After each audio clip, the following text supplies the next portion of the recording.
qual o atual contexto da produção de alimentos?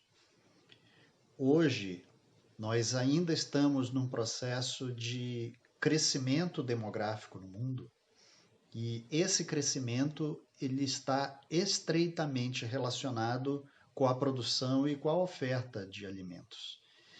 Portanto, é fundamental que a gente entenda como estas relações que vão se estabelecendo em toda a cadeia da produção de alimentos dialogam também com essa realidade de crescimento demográfico e também com a realidade econômica e social que as pessoas vivem, especialmente nas grandes cidades.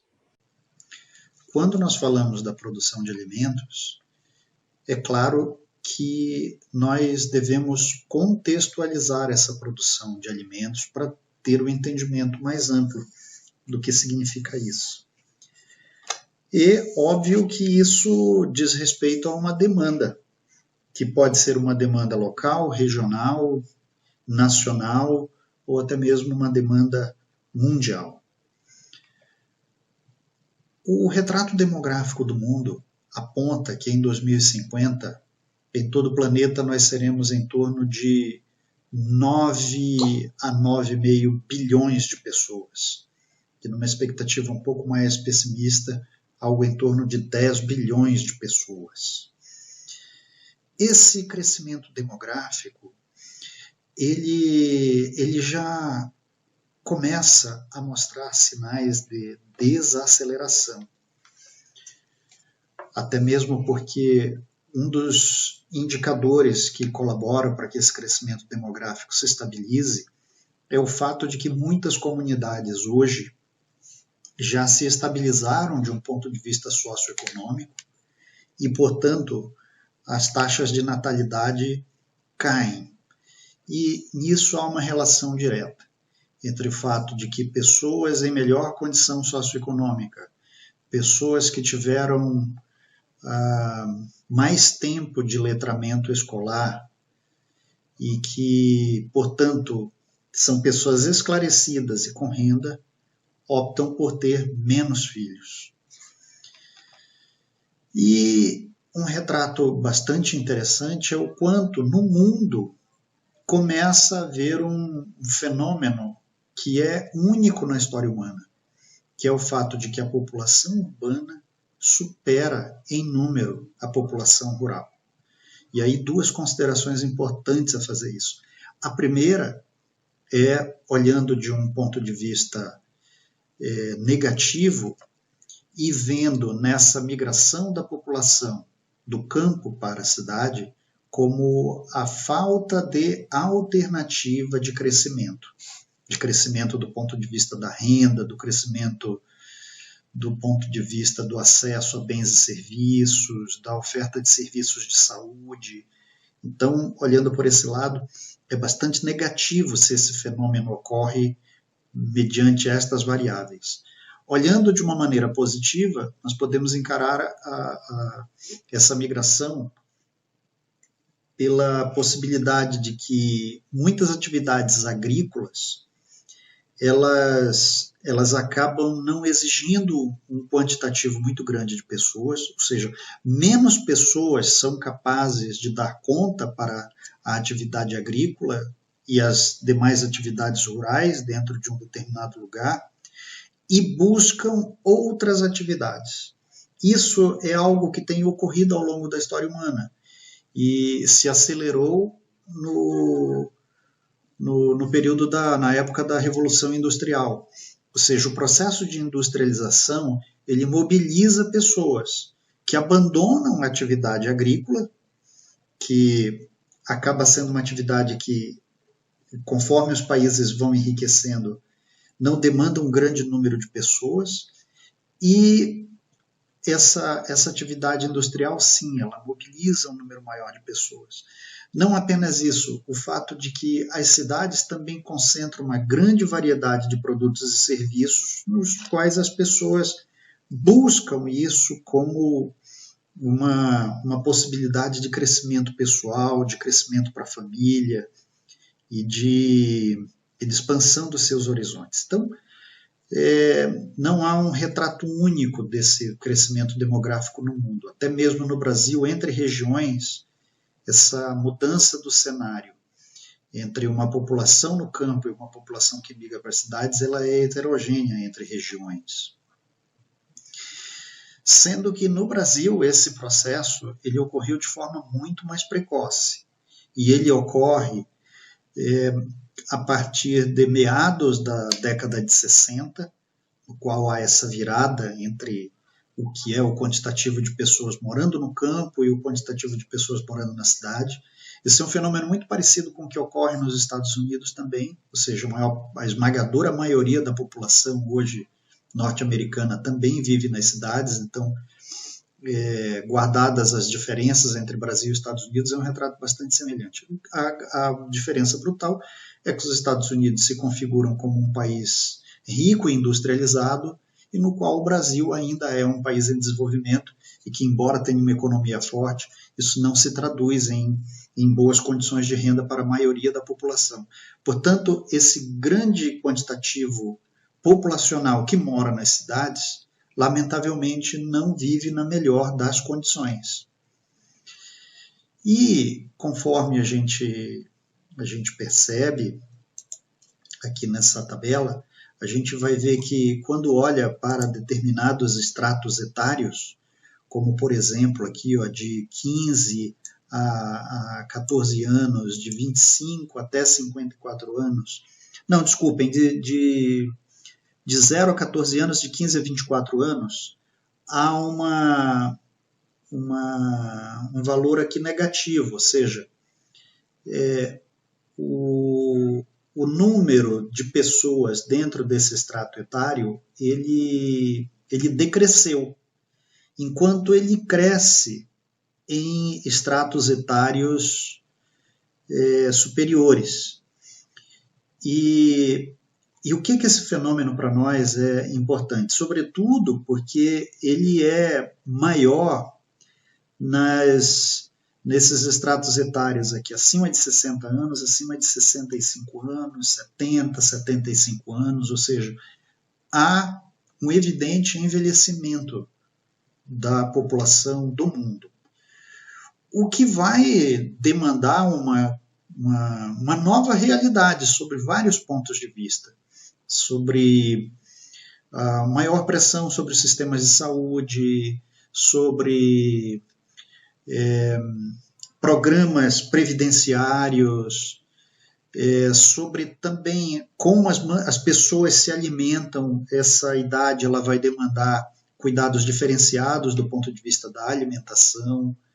E no Brasil não é um retrato muito diferente. Também nós observamos nesses estratos etários de pessoas mais jovens, de crianças e adolescentes até adultos aí de 24 anos, nós observamos também que esse perfil do extrato etário ele tem um número negativo. Portanto, é um número que vai sendo superado por esses estratos etários de mais idade, com um perfil ainda mais impressionante do que aquele que se vê no retrato do mundo, ou seja, a população brasileira envelhece. Então, algo que para nós também significa uma nova percepção do ponto de vista cultural. O Brasil valoriza muito pouco, né, falando de uma maneira geral, o Brasil valoriza muito pouco a figura das pessoas mais velhas, do idoso. Então, essa concepção, essa percepção, ela tem que mudar, porque a população está envelhecendo e isso vai demandar diversas reações do ponto de vista de ações políticas, do envolvimento de diversos atores sociais na formulação de políticas públicas e, repito também, numa nova concepção em termos de alimentação. Quando a gente olha para todo esse retrato da demografia no mundo, está claro que vai haver também a oferta da maior produção de alimentos. E olhem só, apenas para a gente vislumbrar um painel bastante amplo do que tem sido o nosso crescimento populacional ao longo do tempo, quando surgiram as primeiras civilizações do mundo inteiro, nós não éramos mais do que 10 milhões de pessoas. A agricultura proporcionou que nós crescêssemos muito rapidamente, não é? Então, por volta aí do ano 5.000 a 3.000 antes de Cristo, no qual essa população ela era por volta aí de 10 milhões, ela foi se expandindo gradativamente. Quando nós chegamos já próximos aí a uma data histórica importante, que é o nascimento de Cristo, a população do mundo ela girava em torno de 100 milhões de pessoas, né? Nós só fomos atingir o primeiro bilhão de pessoas por volta da Revolução Industrial. E aí nós dobramos esse número muito rapidamente, ou seja, em um século nós dobramos o número de pessoas. Então, logo no início, nas primeiras décadas do século XX, nós éramos 2 bilhões. Em 35 anos, nós alcançamos o número de 3 bilhões, exatamente na década de 60. E esses intervalos de tempo no qual nós vamos aumentando a população, eles se tornam cada vez mais curtos, de tal forma que nós alcançamos 5 bilhões de pessoas em 1986, 6 bilhões em 1999, percebo apenas 3 anos de diferença, e aí até chegarmos a 7 bilhões, levaram-se 13 anos. E hoje nós estamos chegando aí por volta de 8 bilhões de pessoas no planeta. Então, um quantitativo bastante significativo de pessoas. E um outro fenômeno importante é que as condições de vida na maior parte do mundo melhoraram. Ou seja, nós temos indicadores socioeconômicos, indicadores sanitários, o menor número de guerras ampliadas, de tal forma que há um retrato ao longo das últimas décadas positivo, embora ainda tenhamos muitos problemas e complexos problemas no mundo, mas de uma forma geral, hoje nós vivemos um período de paz relativamente longo. Desde a Segunda Guerra Mundial não houve conflitos armados ampliados no mundo, e do ponto de vista técnico-científico, com muitos avanços proporcionando bem-estar para as pessoas, de tal forma que nós teremos um grande desafio, que é fazer com que esse bem-estar que a gente imagina que alcance a maior parte das pessoas, ele vai ter que ocorrer com a oferta de alimentos em quantidade e qualidade suficiente. E isso tem muito a ver com a estrutura dos sistemas alimentares. E o que são sistemas alimentares? Os sistemas alimentares, eles são uma teia complexa de relações, de fatores de produção, de relações de produção, de condições ambientais, de condições ofertadas pelo sistema político, de condições dadas pela realidade econômica e, obviamente, tudo isso imerso dentro das condições ambientais. Então, isso envolve desde a oferta de insumos, de bens, de serviços, até a própria estruturação da cadeia em si, que estabelece como os alimentos são plantados, são produzidos de uma forma geral, são colhidos, são transportados e oferecidos ao consumidor no varejo. Esses sistemas alimentares, eles também envolvem uma rede muito complexa de relações no âmbito cultural e político. Porque está claro, já vimos isso, que interessa quem produz o quê, como e por quê. Então, isso só faz sentido dentro do sistema alimentar. E, diante disso, vem uma pergunta que é fundamental, que é quem governa esses sistemas alimentares globais? Percebam que muito daquilo que a gente come é industrializado. E uma parte daquilo que a gente come também tem uma relação muito peculiar entre quem produz e quem vende.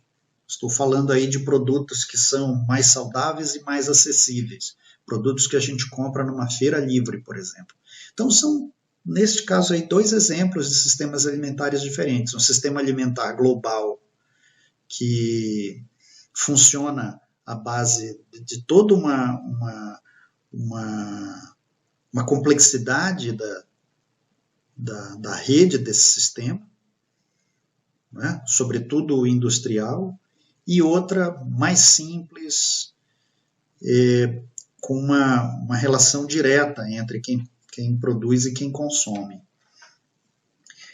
E uma preocupação que entra nesse nosso repertório de discussão é o fato de que um grupo relativamente pequeno de grandes empresas transnacionais, domina a maior parte do mercado.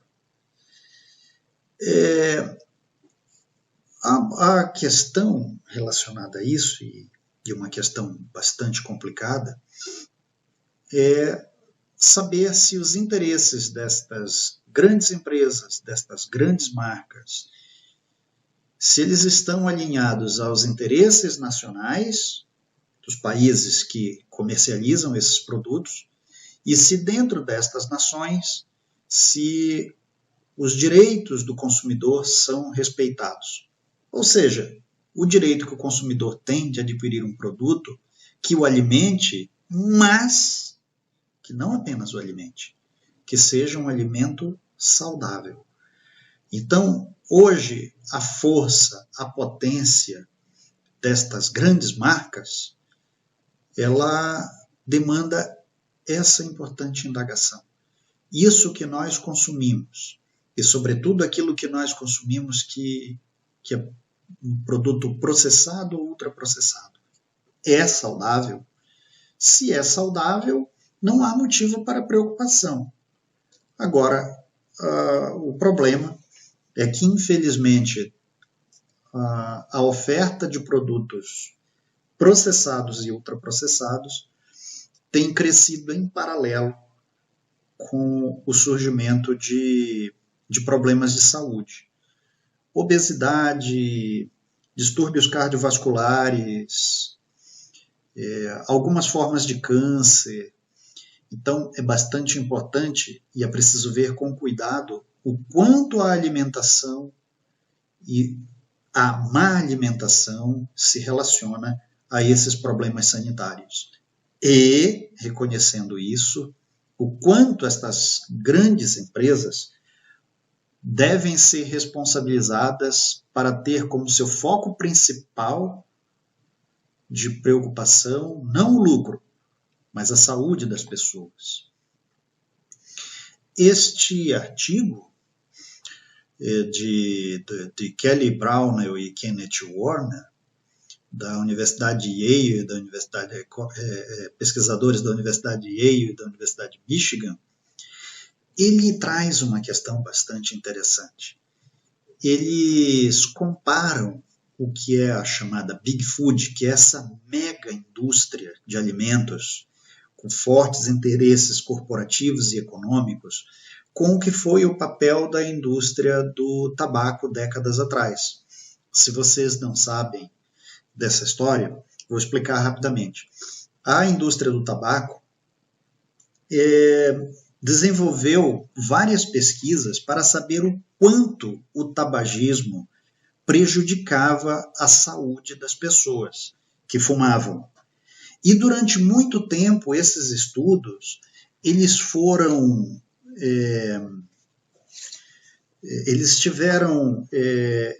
sendo deliberadamente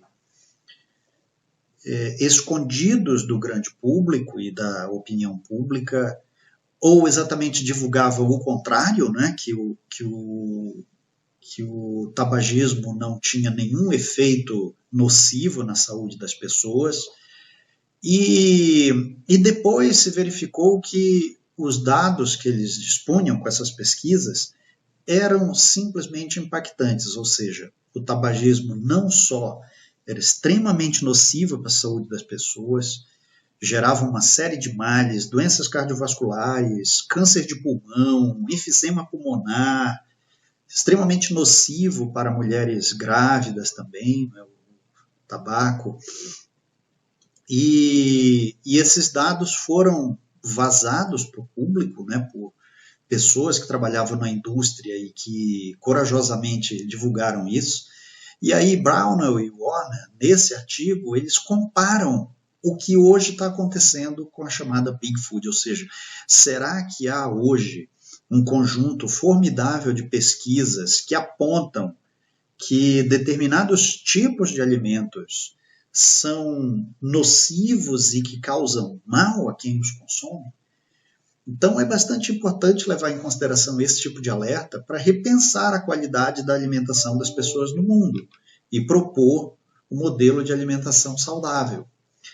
Uma das grandes vozes que se ergue para condenar o papel da chamada Big Food no mundo hoje, sobretudo como uma realidade muito mais econômica do que alimentar, é a professora Marion Nestle.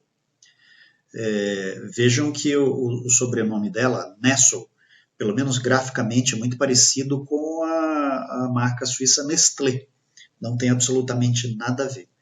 A Marion Nestle, pelo contrário, ela é bastante combativa em relação à política dessas grandes empresas, procurando responsabilizá-las pelo papel que tem na nutrição e na saúde das pessoas. Então, alguns livros dela são livros clássicos e que são muito contundentes na denúncia de um mercado corporativo dentro da produção de alimentos e que tem tido pouca pressão e tem tido pouca preocupação com a saúde das pessoas.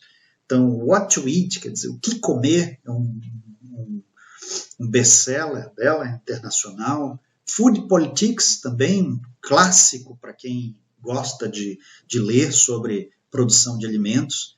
E o ano passado, a editora Elefante, esse mesmo o nome bastante simpático, né? A editora Elefante, uma editora brasileira, publicou o primeiro livro da Marion Nestle em português brasileiro, que é Uma Verdade Indigesta, como a indústria alimentícia manipula a ciência daquilo que nós comemos. Então, pesquisadoras como a professora Marion Nestle nos colocam diante dessa realidade do quanto a Big Food hoje é potente do ponto de vista econômico, do ponto de vista político, do ponto de vista comercial, e o quanto implica na nossa responsabilidade de tentar pensar modelos de sistemas alimentares mais saudáveis, mais sustentáveis. Na mesma linha, em colaboração com o pesquisador David Stuckler, da Universidade de Cambridge, eles publicaram esse artigo, Big Food, Sistemas Alimentares e Saúde Global, na PLOS Medicine. E a afirmação deles nesse artigo é de que os sistemas alimentares não são orientados a fornecer dietas humanas ideais, mas a maximizar lucros. Olha que frase forte. Para as pessoas que vivem na pobreza, isso significa exclusão do desenvolvimento e consequente insegurança alimentar, ou ingestão de alimentos altamente processados e de baixo custo, com falta de nutrição e ricos em açúcar, sal e gorduras saturadas, e consequente sobrepeso e obesidade, ou seja, entregando as pessoas a uma condição de morbidez que lhes deprecia a qualidade de vida, que lhe entrega no colo um variado repertório de doenças e que condena essas pessoas a uma condição de vida ruim. É muito curioso isso. Os sistemas alimentares, eles acabam promovendo uma seletividade da alimentação das pessoas baseada no dinheiro e, portanto, quem come o quê? Quem tem condição de bancar uma alimentação mais saudável, o faz, porque tem renda para isso. Mas quem é pobre acaba adquirindo alimentos de baixo custo, que muitas vezes é até questionável chamarmos isso de alimento. Diante disso, vem uma indagação importante. Os alimentos pertencem a um modelo de mercado tradicional?